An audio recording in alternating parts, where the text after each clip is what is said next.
चॅनलचे updates मिळवण्यासाठी कृपया @post मराठीला लाईक करा, शेअर करा आणि सबस्क्राईब करायला विसरू नका। नमस्कार, मी गौरव मानकर @पोस्ट मराठीमध्ये तुमच्या सर्वांचं मनापासून स्वागत करतो।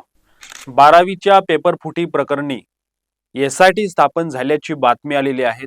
नागपूरमध्ये रसायनशास्त्र, भौतिकशास्त्र आणि त्याही अगोदर जे काही पेपर झालेले आहेत, वर्ग 12वीची परीक्षा झालेली आहे, ते त्यामध्ये कॉपीचे प्रकार आढळले होते आणि हा फक्त कॉपी करण्याचा प्रकार नसून तर तो पेपर फुटीचा प्रकार असल्याचं पुढे आलं आणि ज्या विद्यार्थ्यांच्या WhatsApp ग्रुपवर परीक्षा सुरू होण्या अगोदरच पेपर गेलेले होते, अशा विद्यार्थिनींची काही तपासणी करण्यात आलेली आहे। काही विद्यार्थिनी आणि विद्यार्थ्यांचा WhatsApp ग्रुप होता, त्या WhatsApp ग्रुपवर काही कोचिंग क्लासेस जे आहेत, त्या क्लासेसच्या मुख्य लोकांनी, तिथल्या टीचर्सनी या ग्रुपवर पेपर सुरू होण्याच्या अगोदरच प्रश्नपत्रिका टाकली आणि त्यातून पेपर फुटी झाली आणि त्या कॉपी करण्याच्या प्रकरणामध्ये आतापर्यंत नागपूरमध्ये 4 लोकांना, 4 शिक्षकांना अटक करण्यात आलेली आहेत आणि या प्रकरणी 5 सदस्यांची SIT देखील घोषित करण्यात आलेली आहेत आणि ती यासाठी की या पेपर फुटीच्या ज्या काही लिंक्स आहेत त्या फक्त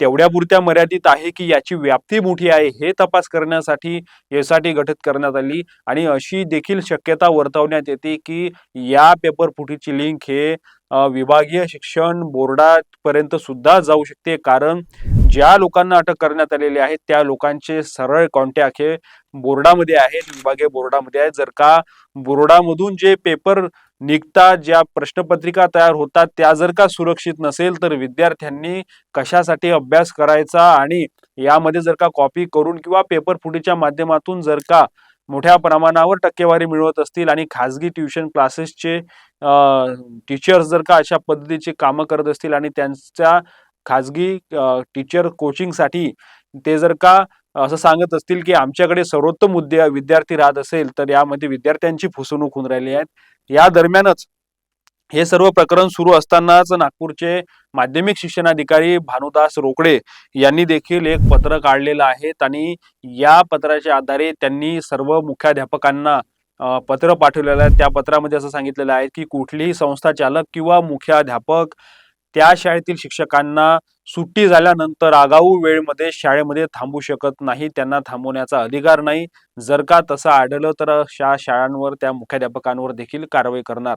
याचं कारण असं आहे की यापूर्वी देखील तक्रार किंवा त्या संदर्भातील निवेदन शिक्षणाधिकाऱ्यांना देण्यात आलेलं होतं आणि यामध्ये प्रजासत्ताक शिक्षण कर्मचारी संघाचा समावेश होता आणि त्यांनी देखील शिक्षणाधिकाऱ्यांना आणि शिक्षण विभागाला या संदर्भातील निवेदन दिलेलं होतं की महाराष्ट्र खासगी शाळा शर्ती व नियमावली आहेत आणि त्याचा एक कायदा आहे, त्या कायद्याची अंमलबजावणी अनेक शाळांमध्ये होत नाही आणि त्यामुळे अनेक जे शिक्षक आहेत या शिक्षकांना शाळा सुटल्यावरही बराच वेळ थांबून राहावं लागते। त्याच पद्धतीने कॉपी किंवा 10वी 12वीच्या ज्या काही परीक्षा होत असतात या परीक्षांमध्ये अनेक शिक्षकांवर संस्था चालकांचा आणि मुख्याध्यापकांचा दबाव असतो की त्यांनी शाळेतील विद्यार्थ्यांचा प्रथम क्रमांक यायला पाहिजे, तालुक्यात, जिल्ह्यामध्ये किंवा शाळेचा निकाल चांगला लागला पाहिजे, यासाठी अनेक शिक्षकांवर जबरदस्ती असते की तुम्ही विद्यार्थ्यांना कॉपी पुरवा, त्यासाठी पैसे देखील कलेक्ट केल्या जाते। अनेक शाळांमध्ये हे प्रकार चालतात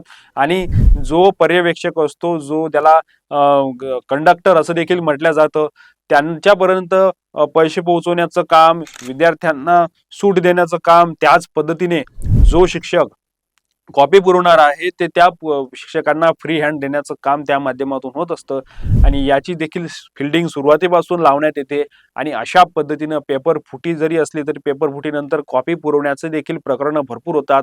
अनेक शाळांमध्ये शिक्षकांच्या माध्यमातून कॉपी पुरवण्याचे प्रकार होतात आणि हे जे प्रकार आहेत हे सर्रासपणे आता वेगवेगळे जे काही व्हिडिओज आले त्या व्हिडिओच्या माध्यमातून देखील पुढे आलेले आहेत।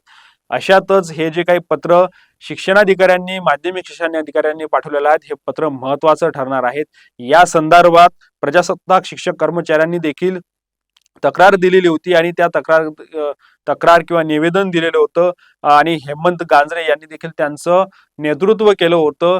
त्यांनी देखील या संदर्भामध्ये त्यांचं म्हणणं मांडलेलं आहे, तुम्ही बघा। तर शिक्षकांची पिळवणूक कशा प्रकारे यामध्ये केली जाते?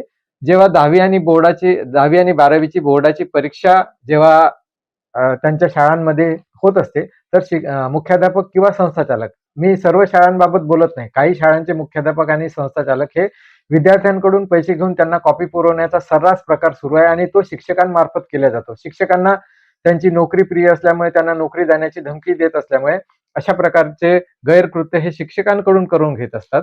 याबाबत जे 10वी आणि 12वीच्या परीक्षेवरती पर्यवेक्षक म्हणून ज्यांची नियुक्ती झालेली आहे, त्या शिक्षकांव्यतिरिक्त जे इतर शिक्षक आहेत, त्या शिक्षकांना शाळेमध्ये थांबवण्यात येऊ नये, अशा प्रकारची मी तक्रार शिक्षणाधिकारी यांना 2024 मध्ये दिली आहे. हा जो प्रकार आता उघडकीस आलेला आहे, शिक्षकांना गैरकायदेशीर कृत्य करण्यासाठी त्यांना प्रलोभन देणे म्हणा किंवा त्यांच्याकडून जबरदस्तीने करून घेणे, हा प्रकार सध्या घडत आहे.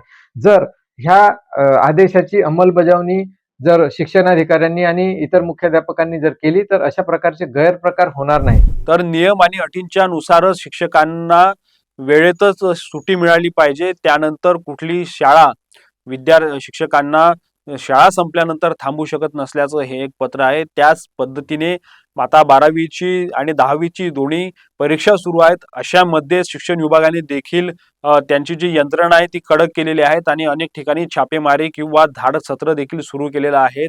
नागपुरातील हे जे प्रकरण आहे ते फक्त नागपूरमध्येच नाही तर वेगवेगळ्या भागामध्ये सुरू आहेत. मागच्या काही दिवसांमध्ये बीडमध्ये देखील मोठ्या प्रमाणावर हे प्रकरण उघडकीस आलेलं होतं. त्यामध्ये अनेक विद्यार्थ्यांना रस्टिकेट करण्यात आलं. त्यानंतर शिक्षकांना देखील त्यामध्ये अटक करण्यात आलं, त्यांना निलंबित देखील करण्यात आलेलं आहे.